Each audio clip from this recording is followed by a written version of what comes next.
Oke, terima kasih atas waktunya. Selamat pagi untuk Ibu Rohmatus Salehah MPD, selaku dosen pengampu mata kuliah Bahasa Indonesia, beserta teman-teman di kelas A Fakultas Agama Islam Program Studi Hukum Ekonomi Syariah semester 1. Kami dari kelompok 4 akan mempresentasikan karya ilmiah. Adapun suhu bahasan yang akan kami bahas nanti yaitu yang pertama topik, tema, dan judul karangan, yang kedua kerangka karangan.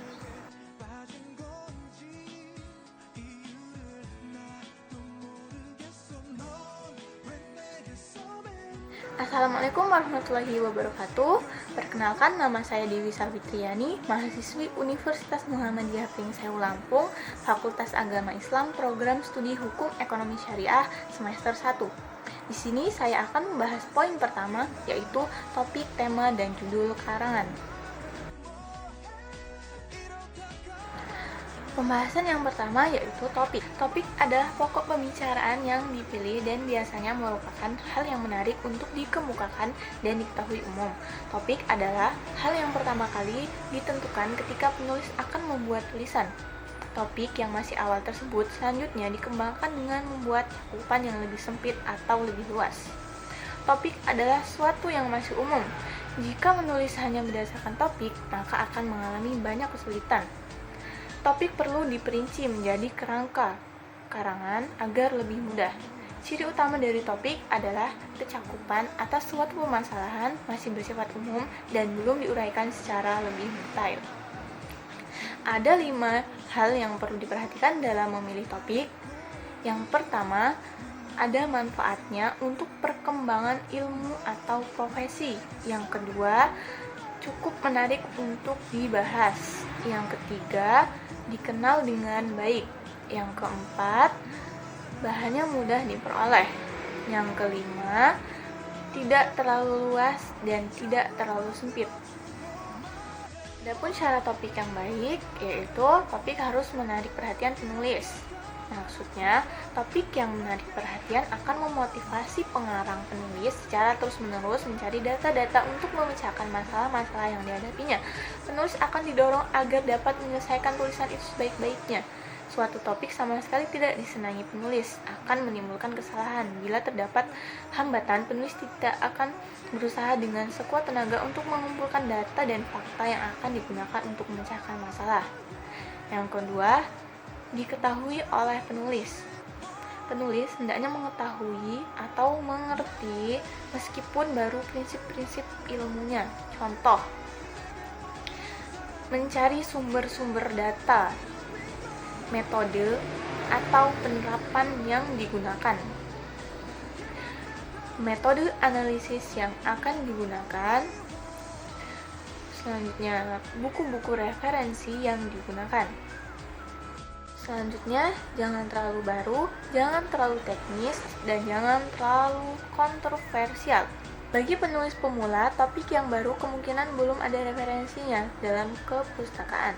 Topik yang terlalu teknis kemungkinan dapat menjebak penulis bila tidak benar-benar menguasai bahan penulisannya.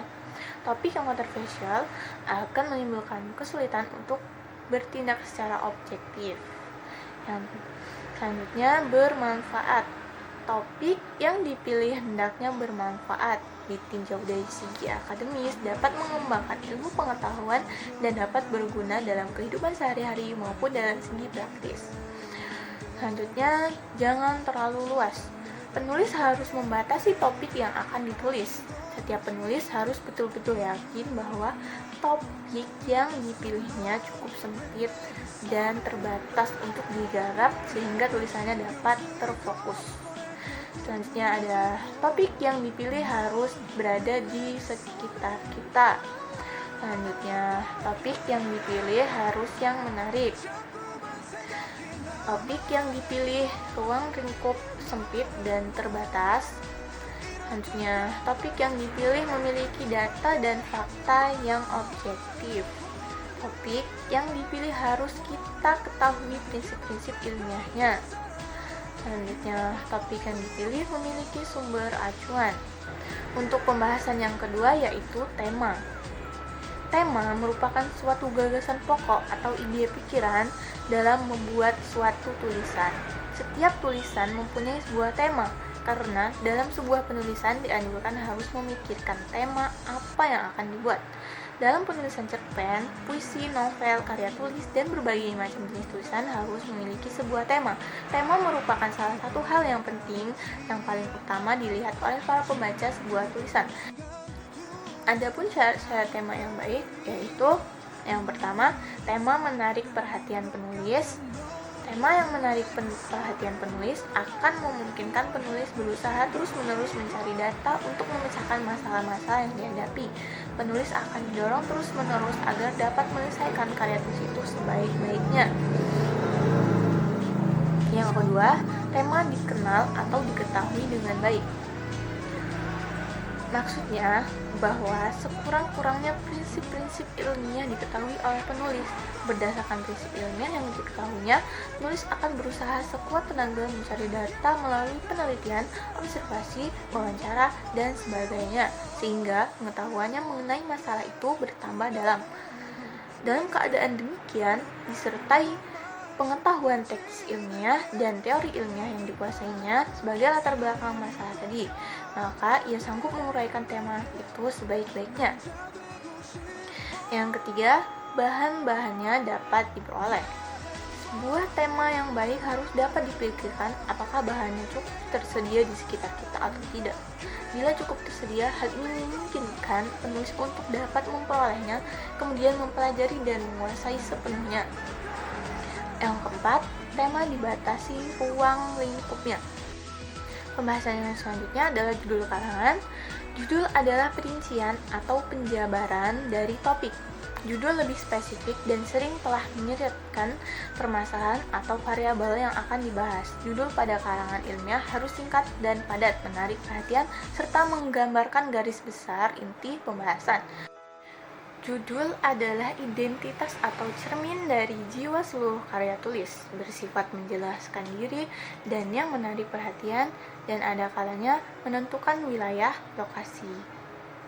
Dalam artikel judul sering disebut juga kepala tulisan. Ada yang mendefinisikan judul sebagai lukisan singkat suatu artikel atau disebut juga miniatur isi bahasan. Judul tidak harus sama dengan topik. Jika topik sekaligus menjadi judul, biasanya karangan akan bersifat umum dan ruang lingkupnya sangat luas. Judul disebut setelah selesai menggarap tema, sehingga bisa terjamin bahwa judul itu cocok dengan temanya. Sebuah judul yang baik akan merangsang perhatian pembaca dan akan cocok dengan temanya. Judul hanya menyebut ciri-ciri yang utama atau yang terpenting dari karya itu, sehingga pembaca sudah dapat membayangkan apa yang akan diuraikan dalam karya itu. Selanjutnya ada fungsi judul. Fungsi judul yang pertama merupakan identitas atau cermin dari jiwa seluruh tulisan. Yang kedua, temanya menjelaskan diri dan menarik sehingga mengundang orang untuk membaca isinya. Selanjutnya, gambaran global tentang arah, maksud dan tujuan, dan ruang lingkupnya. Fungsi yang keempat, relevan dengan seluruh isi tulisan, maksud masalah, dan tujuan. Dasar judul yang baik, yang pertama, asli, tidak menggunakan judul yang sudah ada sebelumnya. Yang kedua, mencakup seluruh isi tulisan. Yang ketiga, singkat, maksudnya tidak boleh mengambil bentuk kalimat atau frase yang panjang, tetapi harus berbentuk kata atau rangkaian kata yang singkat. Usahakan judul tidak lebih dari 5 kata. Yang keempat, logis. Dan untuk yang kelima, provokatif. Maksudnya harus menarik dengan sedemikian rupa sehingga menimbulkan keinginan tahu dari tiap pembaca terhadap isi buku atau karangan tersebut. Selanjutnya, yang keenam, relevan dengan topik, yaitu harus mempunyai pertalian dengan temanya atau ada pertalian dengan beberapa bagian penting dari tema tersebut. Selanjutnya, menarik perhatian. Lalu ada sebaiknya judul berkalimat pendek, maksimal 10-15 kata. Selanjutnya, sesuai dengan perkembangan zaman dan membuat pembaca ingin mengetahui persoalan yang dilingkupinya. Adapun macam-macam judul, judul terbagi menjadi dua, yaitu judul langsung. Judul langsung maksudnya judul yang erat kaitannya dengan bagian utama berita, sehingga hubungannya dengan bagian utama nampak jelas.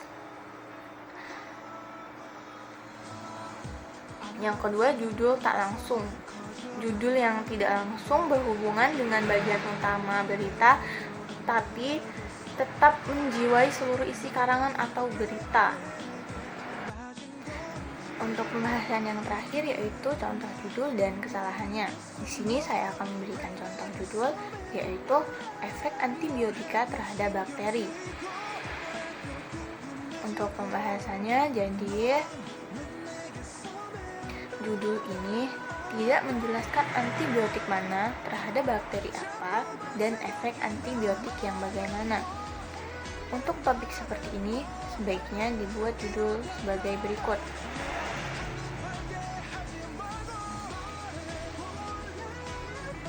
Efek bakterisidal ampicillin terhadap Staphylococcus aureus.